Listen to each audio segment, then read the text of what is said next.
আয়ারল্যান্ডে বাংলাদেশ দূতাবাস বা কনসুলেট অফিস না থাকায় প্রতি বছর কয়েক দফায় লন্ডন দূতাবাসের কর্মকর্তারা গিয়ে passport, NVR, power of attorney, birth certificate ও অ্যাটেস্টেশন সহ নানা সেবা দেন। সাম্প্রতিক বছরগুলোতে বাংলাদেশিদের বসতি বাড়ায় চাহিদা আরও বেড়েছে।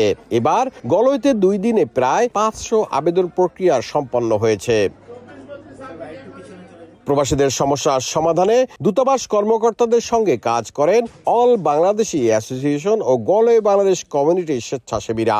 তথ্য সহায়তা ও সংগঠনে তাদের ভূমিকা ছিল গুরুত্বপূর্ণ। কর্মকর্তাদের অক্লান্ত পরিশ্রম ও স্থানীয় সহযোগিতার কারণে পুরো কার্যক্রম সাফল্যের সঙ্গে সম্পন্ন হয়েছে বলে জানিয়েছেন আয়োজকরা। আমরা চেষ্টা করেছি আবাইয়ের পক্ষ থেকে সর্বোচ্চটা দেওয়ার জন্য।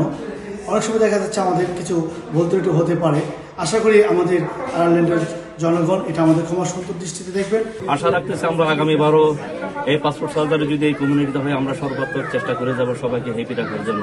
পাসপোর্ট সার্জারি সহ কর্মকর্তা সবাইকে ধন্যবাদ। আমরা এখানে কাজকর্ম করতে পেরে অনেক খুশি হয়েছি জনগণ। তবে প্রবাসীদের মতে সেবা নিতে লম্বা লাইনে দাঁড়ানো ও নির্ধারিত সময়ের বাইরে অপেক্ষা করায় অনেক সময় ভোগান্তি তৈরি করে। স্থায়ী দূতাবাস থাকলে এসব জটিলতা এড়ানো যেত বলে দাবি তাদের।